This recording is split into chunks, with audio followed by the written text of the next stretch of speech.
Perkenalkan, nama saya Kofifa Dimyasa Saputri. Saya sebagai pensyarah. Saya Clara Yolanda Aprianti, saya sebagai Qori'ah atau tilawah. Dan saya Nesela Jalateja sebagai sari tilawah. Kami tim Syarhil Quran MTSN 1 Semua. Assalamualaikum warahmatullahi wabarakatuh. Alhamdulillahilladzi arsala rasulan mubasysyirin wa munzirin wa da'iyan ilallahi biiznihi wa sirajan munira. Allahumma fasalli wa sallim ala sayyidina Muhammad wa ala alihi wa ashabihi ajma'in. Amma ba'd. Dewan Hakim yang arif dan bijaksana, hadirin sebangsa dan setanah air yang berbahagia. Masa muda merupakan masa yang penuh dengan harapan, penuh dengan cita-cita, dan penuh dengan romantika kehidupan yang sangat indah. Keindahan masa muda dihiasi dengan bentuk fisik yang masih kuat, berjalan masih cepat, pendengaran masih akurat, pemikiran masih cermat, kulit wajah indah mengkilat. Walaupun banyak jerawat, tetapi tidak gawat, karena masih banyak obat di toko-toko terdekat. Oleh karena itu, pantas bila para remaja dan para pemuda merupakan salah satu penentu maju dan mundurnya suatu negara, sebab terbukti sejak dahulu kala hingga saat ini dan sampai yang akan datang, sesuai dengan fitrahnya, remaja dan pemuda merupakan tulang punggung suatu negara, penerus estafet perjuangan terhadap bangsanya. Sebagaimana Syekh Mustafa Al-Ghalayaini, salah seorang pujaga Mesir, berkata, "Inna fi yadi subbani amril ummati wa fi aqdamuha hayatuha." Sesungguhnya pada tangan-tangan pemudalah urusan umat, dan pada kaki-kaki merekalah terdapat kehidupan umat. Mengingat betapa pentingnya remaja dan pemuda sebagai generasi penerus bangsa, maka pada kesempatan yang baik ini kami akan menyampaikan syarahan Al-Quran yang berjudul Remaja dan Pemuda sebagai generasi penerus bangsa, dengan landasan firman Allah dalam Al-Quran surah An-Nisa ayat 9. A'udzu billahi minasy syaithanir rajim. Bismillahirrahmanirrahim. Wal yakhshal ladzina law taraku min khalfihim dzurriyyatan di'afan khafu 'alaihim falyattaqullaha wal yaqulu qawlan sadida. Aku berlindung kepada Allah dari godaan setan yang terkutuk, dengan menyebut asma-Mu ya Allah, yang Maha Pengasih lagi Maha Penyayang.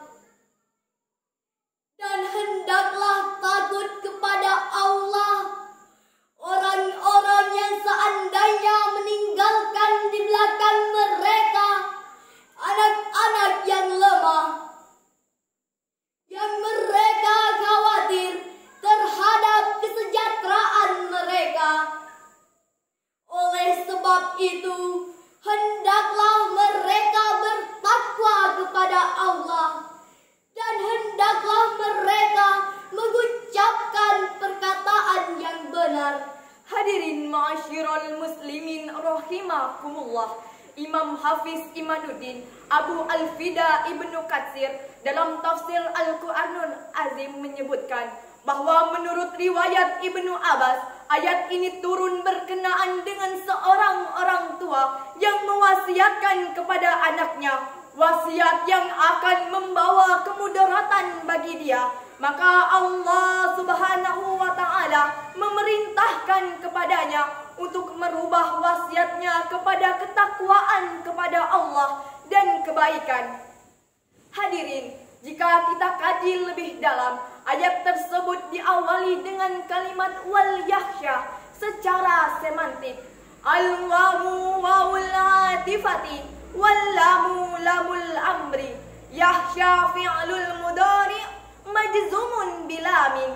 Istinbatnya, wal yakhsha adalah sigat amr. Kaedahnya mengatakan al aslu fil amri lil wujubi. Pada dasarnya setiap perintah menunjukkan kewajiban.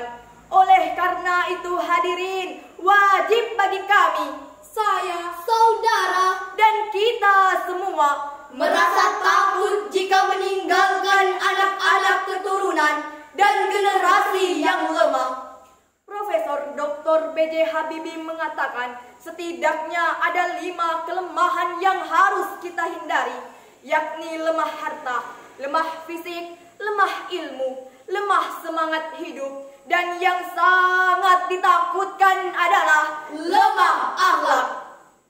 Hadirin, jika 5 kelemahan ini sudah melekat pada remaja dan pemuda kita, saya yakin hadirin, mereka bukanlah sebagai pelopor-pelopor pembangunan, melainkan sebagai virus pembangunan, penghambat pembangunan, bahkan penghancur pembangunan. Padahal hadirin, di negeri tercinta ini, sejak tahun 1908, masa-masa kebangkitan nasional, hingga menjelang detik-detik proklamasi dikumandangkan, berbagai organisasi kepemudaan seperti Persatuan Pelajar Stovia, Trikoro Darmo, dan Jong Islam Mantenbon. Bahkan kita mengenal Budi Utomo, tokoh pemuda karismatik. Mereka semua menjadi the grand old man. Istilah Bung Karno menjadi Stuttgiber, bahkan the founding father, pendiri, penggerak yang mampu merebut kemerdekaan. Jika tanpa pemuda, mustahil Indonesia akan merdeka. Sejarah tersebut mengajarkan kepada kita semua sebagai remaja dan pemuda saat ini dan sampai yang akan datang, agar memiliki semangat juang yang tinggi serta tanggung jawab yang penuh demi kelangsungan nusa, bangsa, dan agama yang kita anut. Sebab syubbanul yaum rijalul ghad. The young today is the leader tomorrow. Pemuda hari ini adalah jago-jagonya pemimpin yang akan datang. Sebagai contoh bagi remaja dan pemuda, sebagai generasi penerus bangsa, mari kita renungkan firman Allah dalam Al-Quran surah Al-Kahfi ayat 13. Nahnu nakussu alaika naba'ahum bilhaqq innahum fityatun amanu birabbihim wa zidnahum huda. Innahum fityatun amanu birabbihim wa zidnahum huda. Shadaqallahul azim. Kami kisahkan kepadamu Muhammad cerita ini dengan benar.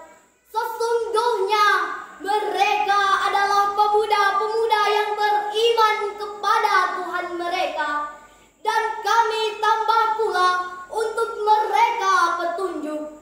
Maha benar Allah dengan segala firman-Nya. Hadirin ma'asyiral muslimin rahimakumullah, Imam Ali As-Sabuni dalam Sofwatut Tafasir memberikan syarahan terhadap ayat tersebut dengan redaksi Nahnu naqussu 'alaika ya Muhammad khabarahumul ajib ala wajhi sidqi bila ziyadatin wala nuqsanin, yaitu kami kisahkan kepadamu wahai Muhammad berita aneh mereka menurut perjalanan yang benar, tidak ditambah dan tidak dikurangi sedikit pun. Dengan demikian, ayat tersebut merupakan kabariyah ilahiyah, suatu berita dari Allah Subhanahu wa Ta'ala. Isi beritanya adalah kisah tentang pemuda Ashabul Kahfi. Ashabul Kahfi dapat kita jadikan sebagai uswah, terutama bagi remaja dan pemuda sebagai generasi penerus bangsa.